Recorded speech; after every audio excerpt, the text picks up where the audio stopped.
Le déploiement du tifo Free Palestine par le collectif Ultra Paris lors du match PSG-Atlético Madrid du 6 novembre a véritablement enflammé les débats.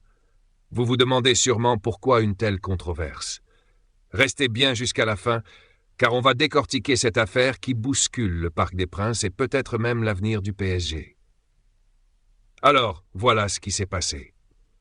Lors de ce match, le collectif Ultra Paris a déployé un tifo revendiquant Free Palestine.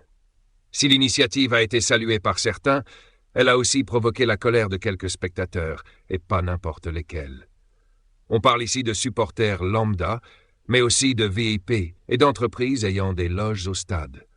Oui, même ceux qui paient cher pour vivre l'expérience PSG de façon ultra confortable ont exprimé leur mécontentement. Certains sont même allés jusqu'à demander l'annulation de leurs abonnements. Et pour un club qui génère environ 160 millions d'euros les jours de match, c'est un véritable coup de tonnerre.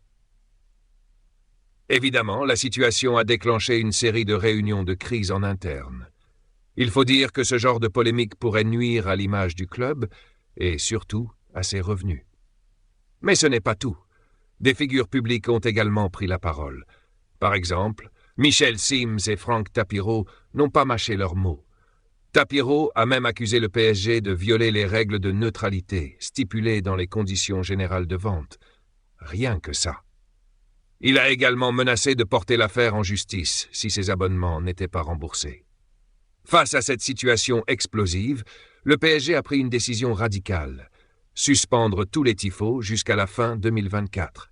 Et pour s'assurer que cela ne se reproduise plus, le club a instauré un contrôle strict sur le contenu de tout tifo à l'avenir. En clair, si ce n'est pas 100% axé sur le soutien à l'équipe, c'est non. Mais ce n'est pas tout. Pour calmer les tensions, le PSG a contacté personnellement les supporters mécontents en mettant en avant ses valeurs de respect et d'inclusivité. Cela dit, pas question de céder sur les abonnements. Le club a été clair, aucune résiliation ne sera acceptée, car les conditions générales de vente ne le permettent pas. Et d'ailleurs, si vous appréciez ce contenu, pensez à liker la vidéo et à vous abonner à la chaîne. Malgré ces mesures, le club est conscient qu'il pourrait faire face à une baisse des abonnements pour la saison prochaine. Mais dans sa communication officielle, le PSG se montre rassurant. Selon lui, la majorité des retours sont positifs, ce qui laisse espérer un apaisement progressif. Le club a également publié un message destiné aux supporters.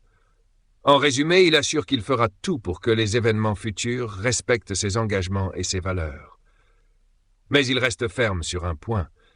Les conditions d'abonnement ne permettent pas de remboursement.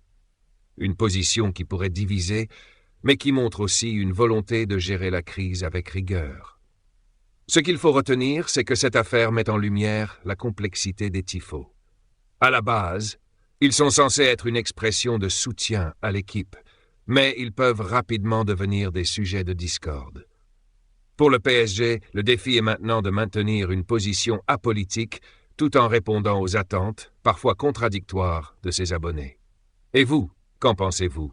Dites-le nous en commentaire.